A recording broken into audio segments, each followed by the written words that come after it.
Well, it is Masterclass time, and we are in week 2, which means will be studying today chapter 2.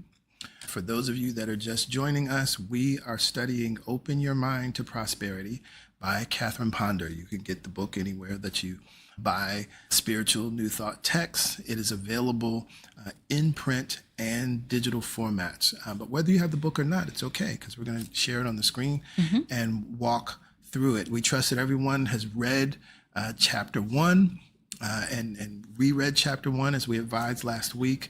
And if you haven't, you can always go back. You can always revisit it. I also want to remind you, and you'll see this on the screen as we're moving through, as you're reading, if you have questions, you can send your questions in to truthsunday@celebrationsc.org. And we may incorporate that question into the next class to support you and to support everyone else that is on this journey with you.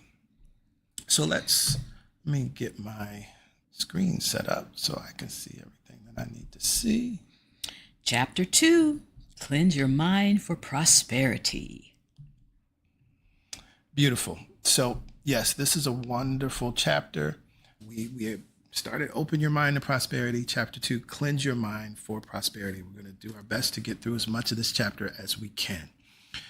Cleansing or purification is the first step in prosperity. Interesting. First step. Not vision board, not imagining, not writing down what you want, all of that stuff that you hear people talking about. The first step in prosperity is cleansing or purification. If people around the world knew the cleansing steps to prosperity and used them, they could revolutionize their lives for good. The mystics had a 3-point formula for success: purification or cleansing, illumination or receiving guidance on how to be prospered, and 3, union with God and God's good. And this is very much mystical. This aligns with all of the esoteric paths. I'm thinking about Gnosticism specifically, and I've taught on this in the past: purification, illumination, union. And it's not purification that you're a bad sinner and you're wrong kind of purification. Right.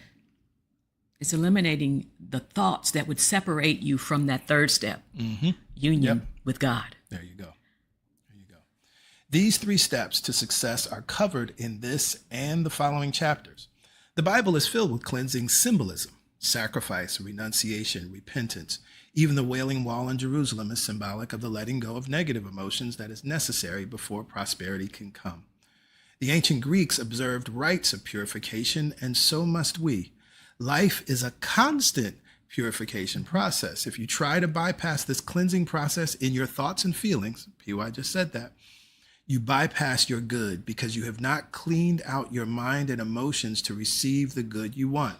Dr. Evelyn Underhill has explained the cleansing process forms a large part of our spiritual life. It is our own fault if we do not get purified in this life.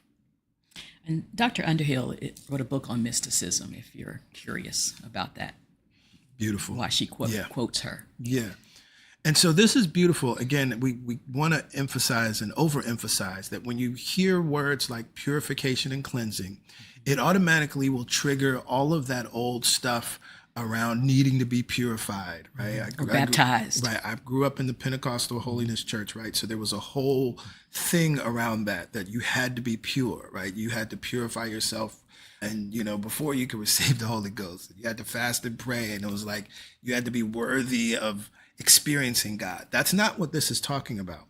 What we recognize is that there are, as she writes here, thoughts and feelings that are standing in the way of the good that is already available to us. And so we must consciously and deliberately and intentionally become aware of those things and remove them.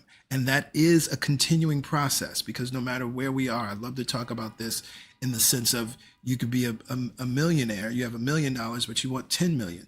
There's a releasing and cleansing and purifying that needs to happen to move from $1 million consciousness to a $10 million consciousness, from a $10 million consciousness to a $20 million consciousness, right?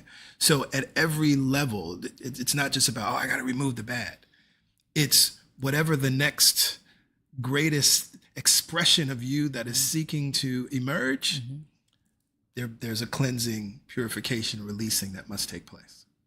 Okay. How to cleanse your mind. You must get rid of what you do not want to make way for what you do want. Substance, gold dust, mind power does not flow easily into a cluttered, crowded situation. Substance does not flow easily into a cluttered, crowded mind. Substance does not flow easily into a cluttered, crowded, hate-filled emotional state. Interesting. Please highlight this whole paragraph. It's so good. Because she's giving you examples of where the holdup can be. And we sometimes think it's the other person, right? Or whatever. If I had more money, if I had a better job. What she's saying is that takes the power away from you. Right. This gives the power to you in your mind on how to prepare yourself to receive. Cluttered, crowded situation, cluttered, crowded mind, cluttered, crowded, hate-filled emotional state. Right. Situation. Oh, it's complicated. I don't want to get nobody's business, but where there's complication, there is clutter. And whether it's in your home or whether it's in your relationships, it's complicated is a signal that there needs to be a release of some things. Yes. You must begin to form a vacuum in both outer and inner ways. Magnetic influences are transmitted perfectly through a vacuum. By forming a vacuum, you become magnetic to your good. I have seen it happen hundreds of times. So what does she mean when she says a vacuum? Now, you've heard us teach this spiritual principle. It's a universal spiritual principle that nature abhors a vacuum, meaning that empty space can never exist. Empty space will always be filled. And so understanding that principle, what Catherine Ponder is saying is create the empty space. You must clear out the space. You must create an empty space. I mean, imagine a plane can't land if there's clutter all over the runway. Or if there's another plane sitting there. there. Or if there's another plane sitting there, right? And so that's what this forming a vacuum is. There's all these things that you want, but you got a whole bunch of stuff on your runway. And you talking about, oh, just land. Right. Just like Come on, prosperity. Right. The plane is like, I can't land. It's dangerous. It's not going to happen. There's nowhere for me to land. Right. There's nowhere for me to land. You can't hold this level with that in place. Hey. But by forming a vacuum, by clearing out the runway, you become magnetic to your good. And magnetic is interesting because that's automatic. That's the beautiful, magnets. It's not like you have to will the magnets to be, right? Magnetism it's automatic. The other thing about this that sometimes gets triggered in people unconsciously is this idea of being empty space with nothing in it. It frightens a lot of people because their belief is that nothing will ever feel it, that they had to work so hard to get the home where they are, or to get the money in their bank account, or to get the love, or to get the body in the way they want it. All those things they worked hard to get. This idea says, let all that go. Yep. Let all of that go. And it can be a little frightening to your subconscious mind that is so used to working for every little penny. Right? I've often counseled in relationships people, I'm like, just let it go. Yeah. If it's meant, it'll come back. You've heard that before, but we don't believe that. Right? Yes. Outer cleansing. Get rid of what you do not want in an outer way. Clean up, clean out the closets, desk drawers, house, car, office. Forming a vacuum in an outer way makes a believer out of your subconscious mind, which then goes to work in inner ways to manifest greater prosperity for you. There has to be a release of the old to make way for the new. You can unblock your good by forming a vacuum. And I'll just say this now, and I don't know if you want to share. I know you have a story if you want to share it, but I know many of you know and love my song, I Make Room for God, right? So I used it in the opening today, the opening music. That song was inspired by Catherine Ponder because Catherine Ponder, she writes about it in the Dynamic Laws of Prosperity. And I read it for the first time and I was like, I need to start clearing out stuff.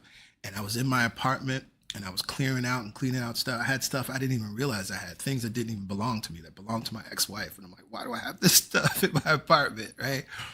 But as I was cleansing and cleaning up, I just started singing. I make room for God. I make room for God. I make room for God. And that was just it. I'm cleaning. And that's how that song came into being, right? So if you need something to support you, even as you're thinking about these outer ways of clearing out, that's what that song is all about and what inspired that song. I have so many stories around release and surrender and all that good stuff. But I do want to hop in on this song and using it as a tool for your own release and your own preparation to receive. When I was interning at Sloan Kettering, working on my second master's, I had to take this long train ride to one of my sites. And I always felt like before I got to any of one of my sites where I had to go and work with people or cancer patients or young children or whatever, I needed to clear myself out of the way.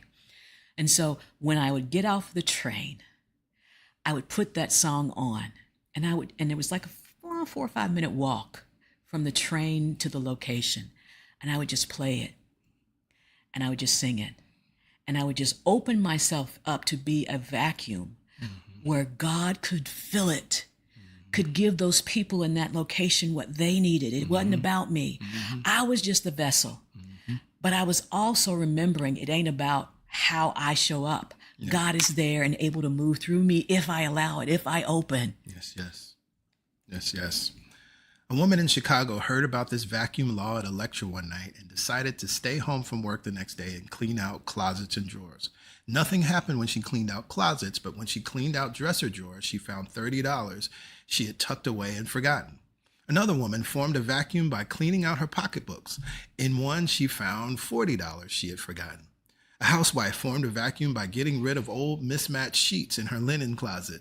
The next day, she received a gift, several new sets of sheets and pillowcases, but nothing happened until a vacuum had been formed to receive them.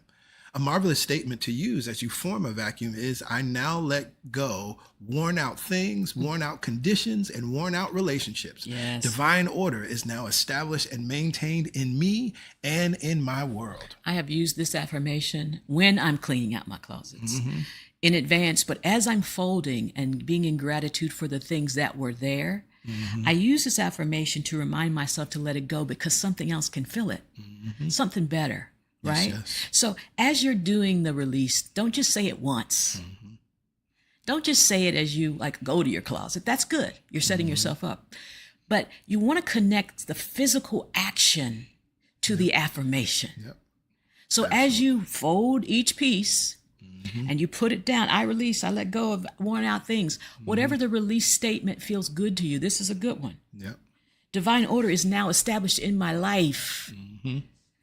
It also feeds that subconscious mind with your activity, with your belief, with your inspired action. This is an inspired action. Absolutely. Prosperity comes quickly when a vacuum is formed. A musician in Southern California recently learned of the vacuum law of prosperity and decided to invoke it by cleaning out his closet. Within 24 hours, 3 things happened. Since he was a public school music teacher, he needed a summer job. As he cleaned out his closet, he got an idea for conducting music workshops in the summer sessions of colleges and universities. He made a telephone call to his New York agent, who liked the idea so much that within a matter of hours, the agent had him booked at leading universities all over the United States at an interesting income. The second thing that happened was another music teacher called him and said, I'm getting more calls for freelance, evening and weekend work than I can handle. May I refer overflow calls to you? This would give him a year-round second income right in his own neighborhood. The next morning, after cleaning out his closet, he started driving to work on one of the famous California freeways. Along the way, he spied a stalled car. Ordinarily, he would have hurried on, but intuitively, he felt guided to stop and offer assistance. The owner of the stalled car was a woman wearing a white uniform. Upon examining her car, he said, I believe the engine is only overheated. I'll wait with you a few minutes, and if it doesn't start, I'll drive you to the nearest service station where you can get help. Noting the white uniform, he asked, do you do domestic work? Yes, was the reply. Do you have any days available? He queried. Yes, I have every other Thursday. Good. If you'll come and work for my wife, you're hired. The teacher explained that for months they had tried to find help. Later, he exclaimed excitedly, if all this happened just by cleaning out the closet, I can hardly wait to see what will happen when I clean out the garage. Yes. Powerful. Give up the expensive, even the new. This is a principle I love. It's the reason why I'm wearing this t-shirt, which I'll explain. In forming an outer vacuum, it is wise to give up the expensive as well as the inexpensive. If the expensive items involved are no longer of use to you, I once had 2 lovely velvet suits which I hesitated to give up because they carried expensive labels. But every time I looked at them hanging there, I realized that they no longer fit me and were useless to me. Anybody ever been there? Finally, I decided to give them up, even though they were designer clothes. Within less than a week, I received a letter from my sister saying, I have a lovely velvet suit which I bought while abroad. It is by far the most expensive garment I've ever owned, but I do not wear it. I am mailing it to you in hope that you can use it in your lecture work. Could I? It arrived just in time to accompany me on my next trip, and its color even matched the auditorium in which I spoke. Furthermore, it had cost even more than the suits I had just given away. The experience taught me that by giving up the expensive, one makes way for something even more beautiful to come without financial stress. And so the way I have impressed that principle on my mind is I call it the good, better, best principle. Sometimes you have to give up the good to get to the better. Sometimes you give up the better to get to the best. We're sometimes fearful because something good we've had in our lives or we attracted in our lives and it may have sentimental value. It's like, well, I don't want to give it up, or, oh, it's expensive, or I worked so hard for it. But by releasing even that which was good, you're making room for the better. Mm-hmm. By releasing that which was better, you're making room for the best with ease and with effortlessness. Dr. Ernest Wilson once gave this explanation. All of our loosing is not simply the loosing of so-called evil. This is a powerful teaching, y'all. We must loose forms of the good as well. Good is seldom static. Please it is progressive. So bad. Right? Good is seldom static. It's progressive. And so this is how many of us fall out of a prosperity consciousness, because we've attracted good and we think I have good and that's enough, right? As though good is finite or static. Good is unlimited. It's progressive. It continues to unfold. There is no ceiling to your good because there's literally no ceiling to God. God is continuing to express itself over and over and over and over again, right? The universe has no end.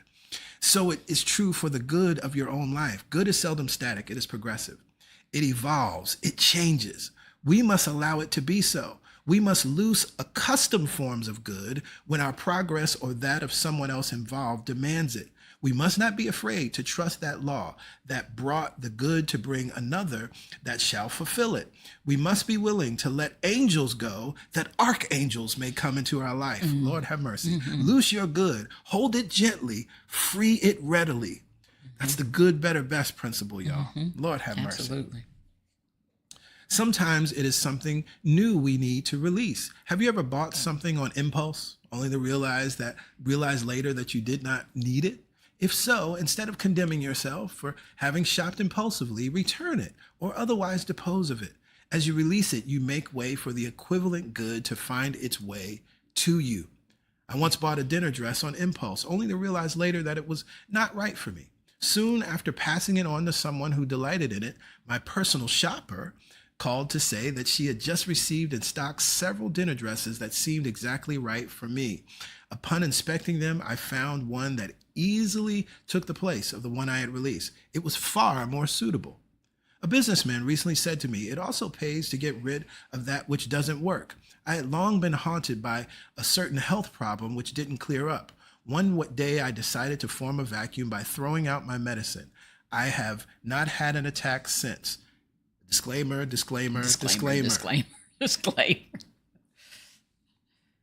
This is not an encouragement to throw out your medicine. This is what this person did. It worked for him, but we don't know all of how his beliefs are set up, and it's important to understand how your beliefs are set up. And so you're more than likely going to be throwing out medicine fearfully. This is not an encouragement. And that's why we lovingly, jokingly say, how our beliefs are set up, right? The way my beliefs are set up. Mm-hmm. Right now, I can't do that, right? When my illness first began, everyone was telling me that I would be on injections for the rest of my life. Mm-hmm. And at the time, I needed those injections to stabilize my body. Yep. And so I took them. Mm-hmm. But I also held the idea in mind that this was a temporary situation. Yes. So it's kind of a bridging of the two. It's not this drastic, I just threw everything out or I refused to take it. It was a belief in me that right now where I am, in consciousness, in body, because I was so sick. And in so much pain. And in so much pain. It was the right choice to take the medication and hold the consciousness that this was temporary. And so as I held that consciousness and the pain began to subside, took a while. Then I got to the point where I found professionals, medical professionals, who supported me coming off of the injections, right? So it's not an either or. Right. It's not, I'm not a good, student because I don't have to take medication or I take medication. It's not that. I'm not judging anybody that does either or. Right. But I realized that there was an easier way. Yes. There was a more loving way for me. Right. The amount of pain had to subside physically. And I held the consciousness that this was temporary. Yes, yes. So that's an alternative way to use your medications. Yes, yes. Yes, I love that. I love that. I love that. Okay, cleansing through order. You can cleanse your mind for prosperity by getting things in order generally. As you do so, affirm divine order. God does not violate the orderly arrangement of events. Instead, God seems to withhold the next development until order is first established in the present situation, in the present state of mind. That's beautiful. Yeah. That's a beautiful, because sometimes we're like, where's my next good? But really the truth is, and like our mentor, August Gold, you can't hold the next good yet. Right. You're not in the position mentally, you're not open to receive, you haven't cleared out the old beliefs about self, you haven't forgiven, you're not ready to receive, you wouldn't be able to hold it. You might attract it. Right. You might manifest it, but can you keep it? Right. Yeah. A college professor's car was hit by a car driven by one of his students. The latter's insurance company did not properly respond to the claim. For 2 months, this case dragged on until the professor realized he had not affirmed divine order. When he got quiet and did so, he called again for another appointment with the insurance adjuster. This time, the papers were ready for his signature and a check was forthcoming. 2 things here. When he got quiet. That's what I was going to say. Stillness. Yes. Before action. Right. And there's more power in stillness. That's why atomic power is so powerful at the smallest level, right? He got quiet, he affirmed divine order, and out of that, external events changed.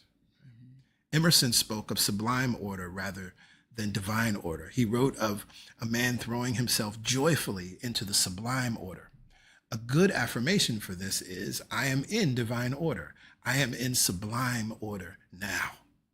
When things seem inharmonious and out of order, don't rush about frantically trying to make them right in an outer way or trying to change other people and make them more orderly. Instead, remind yourself that lack of order first exists within you. If you can get your own thoughts and feelings orderly, the people, situations, and even the universe about you will respond in a more orderly way. 2 women were driving in a heavy rainstorm when one of them remembered to affirm divine order. Quickly, the fog lifted, the rain stopped, and they drove into clear weather. Declare often, the inflow and outflow of everything in my life is established in divine order. I am peaceful and poised. I love that. I'm peaceful and poised. All of these powerful affirmations, we trust that you're capturing them, that you're putting them in your journal, and that you're making use of them. Yes, please do that. There's so many good ones, and we hope that you are putting them in your journal, but we also hope that you're using them in situations when it calls for them. Absolutely. Make your elimination list. Now, this should be familiar to you all. This is going to take you back to New Year's Eve because I gave y'all this tool on New Year's Eve. So if you didn't make use of it then, you have another opportunity to make use of it. You can cleanse your mind for prosperity by writing out what you want eliminated from your life. For many years, I had made lists of what I wanted to manifest in my life, but one nagging problem did not clear up, and I could not understand why. Finally, I read a little book which suggested that you write out what you want to eliminate from life first, and then list what you want to manifest. This, said the booklet, was the way to alter your life. I tried the suggestion and it worked. In fact, it was amazing how quickly that nagging problem disappeared from my life after I had battled with it for years when I dared to write down that I wanted that problem eliminated. Inner cleansing through release. The function of elimination is twofold: to eliminate error and to expand your good. Elimination of something from your life is always an indication that something better is on the way. After writing about what you want eliminated, it is good to declare, I let go and trust. This goes back to what PY was talking about earlier, where you may be scared to eliminate things because you're like, well, I don't know what's going to come, or I don't know if anything is going to come, right? So it is a very trusting act to even write down an elimination list and then declare, I let go and trust. Right. And, you know, it's also a beautiful way to get rid of all the emotion around what you've been holding on to without making the problem bigger.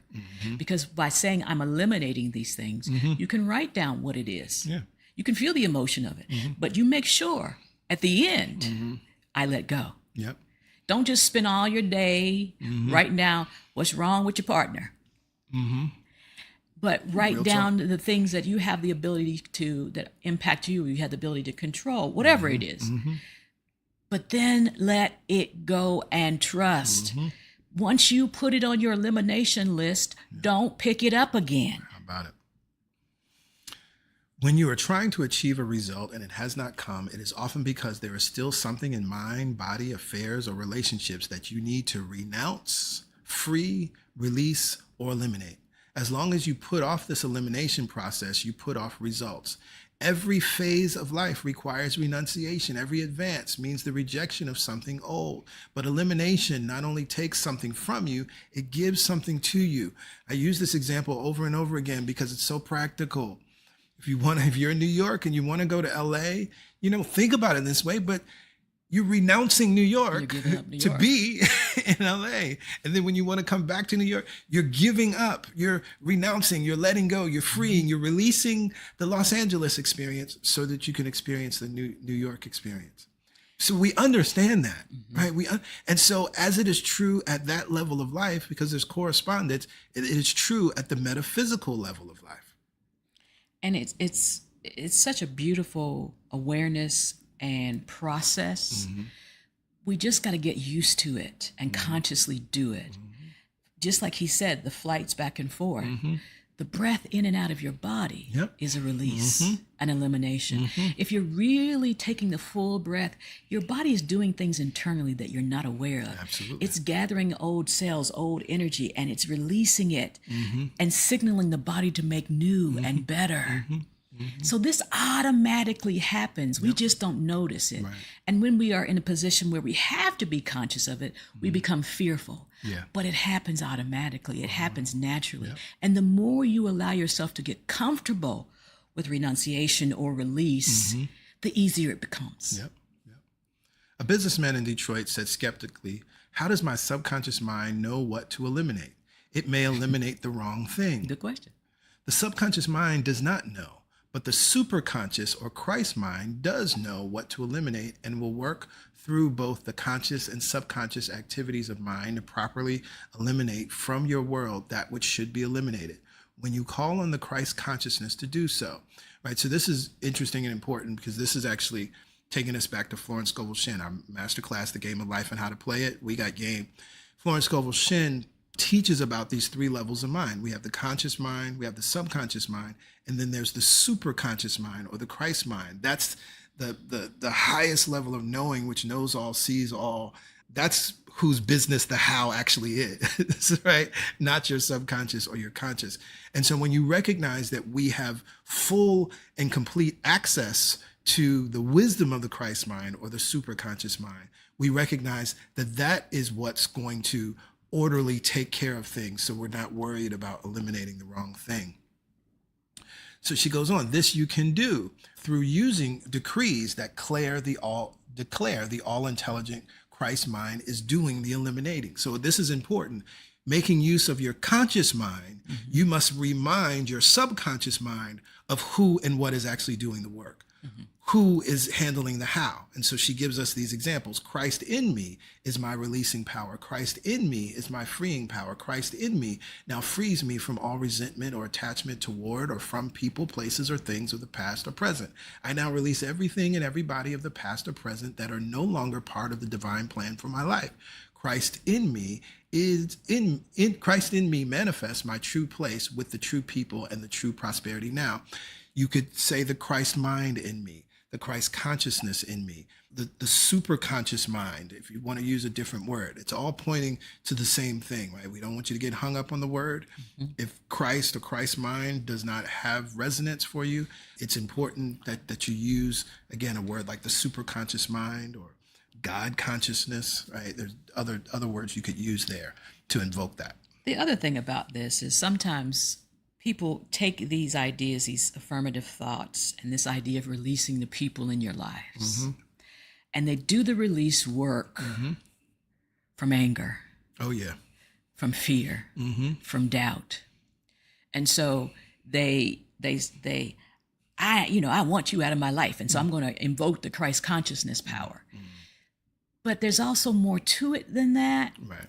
In that, how did you end up in that relationship? How about doing the release work around your forgiveness of self, beliefs in self-worth?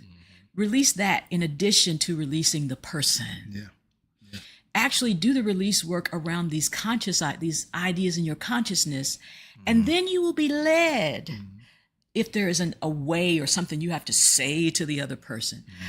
I've run across a lot of people that want to take these ideas and morph them around their current personality instead of the reality that we're all connected to God. Right. And if you release a person, for example, there's somebody else that will fill that spot in your life and will fill your spot in their life. But don't do it because you're trying to manipulate the other person. Absolutely. I once used these statements of release at a time when I felt general dissatisfaction in my life, but I did not know what needed to be released.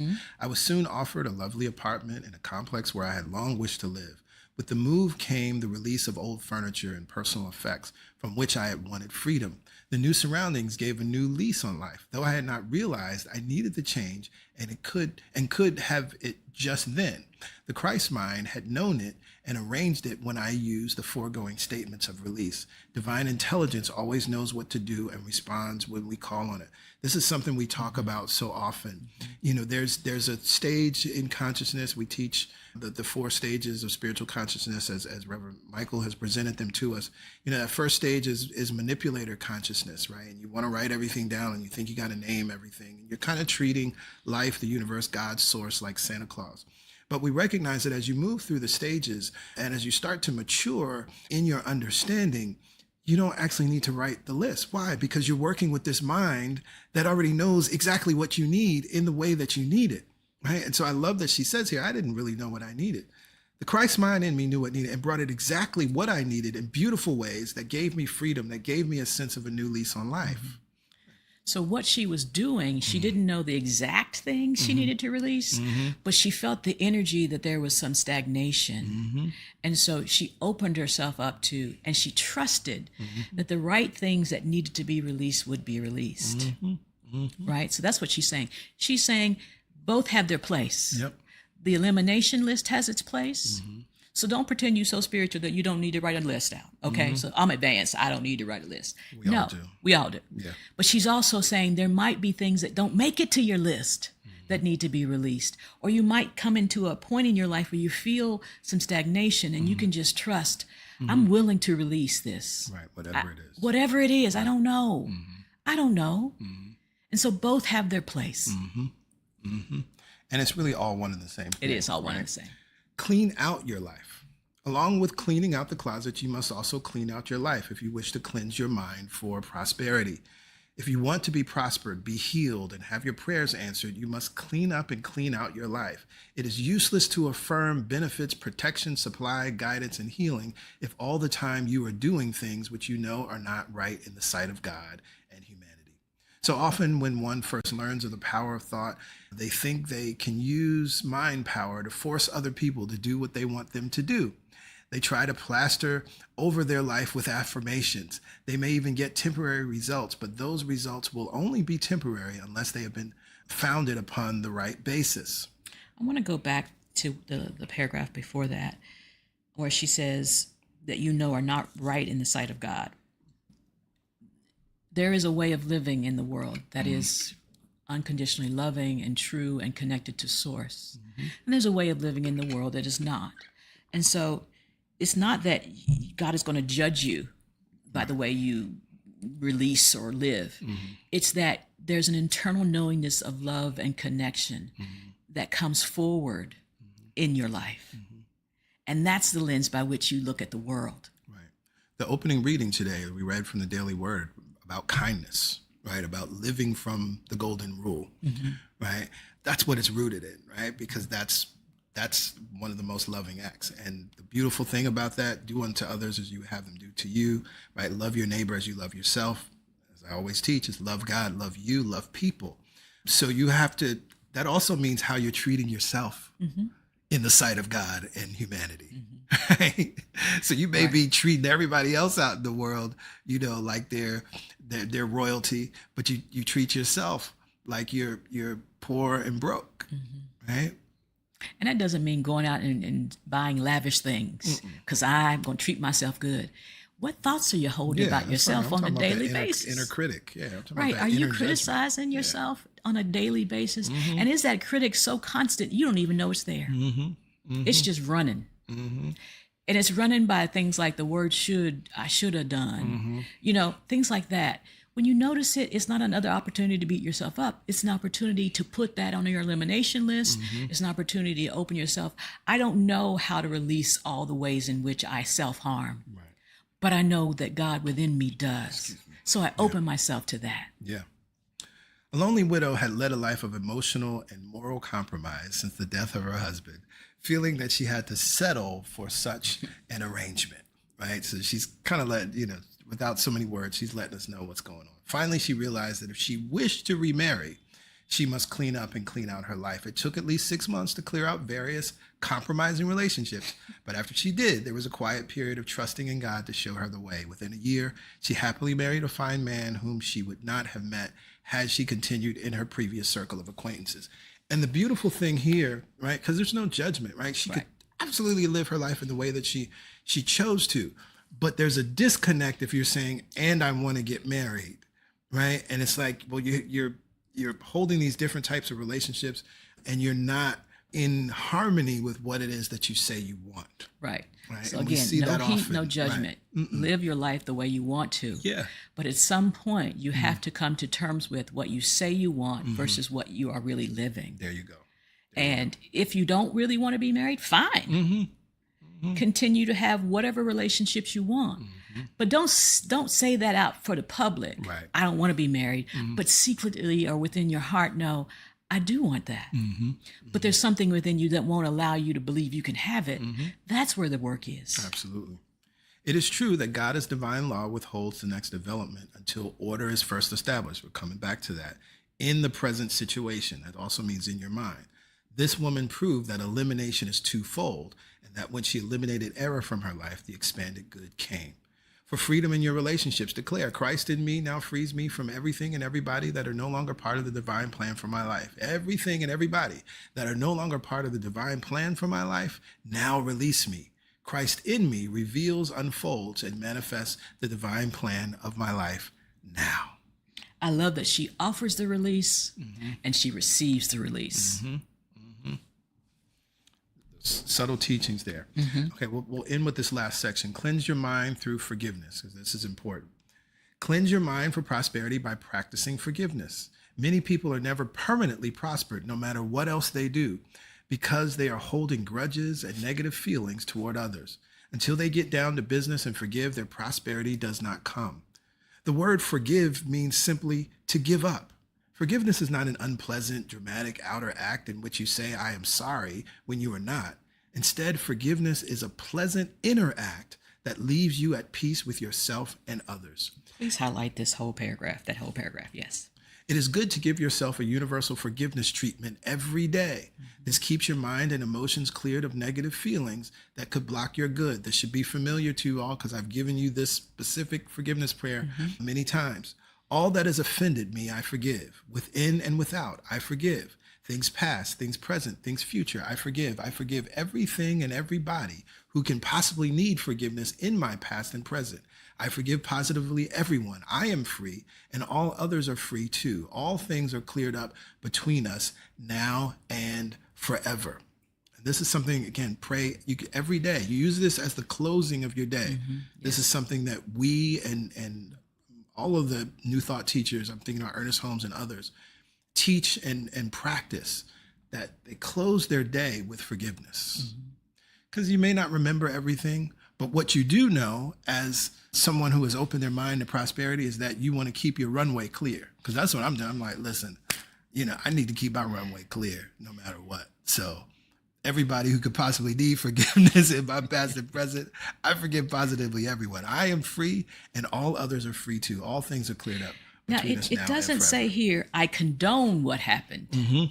It just says, I just want to let it go. And even if what happened was at my hand, my responsibility, my words, I just release it all. I release it all so that I can sleep through the night, so that I can awaken in the morning, refreshed and ready and open and available to more inspired ideas. This is for me, in truth. Absolutely. This is so that I stay connected, so that my runway stays clear. This is for me. And if that don't motivate you to clear out whatever, I don't know what will. Because when you hold on, you're keeping yourself in prison, and you're right in there with the person that you put in there. There you go. That's how it works. Right? Yeah. And so again, we're not saying that what happened wasn't in need of some love and some compassion for you. We're not saying that it didn't happen. We're saying, how do I want to live now? Right? And as you begin to do these kinds of forgiveness exercises, you'll be led if there are other things that need to be a more deeper level of awareness and forgiveness around. We're just saying, start to open your mind to the possibility that I want to be free. I can be right about what happened, and you probably are. But I'd rather be free. So looking at the time, we're not going to be able to move through the remainder of the chapter, but we encourage you to complete the chapter and reread the entire chapter again, because there's some powerful things here. And for all that you've gotten and received in the aha moments, there's a deeper level of aha that will happen as you read it again and complete the chapter. There's so many wonderful affirmations, release statements, elimination statements, forgiveness statements that you can begin to use.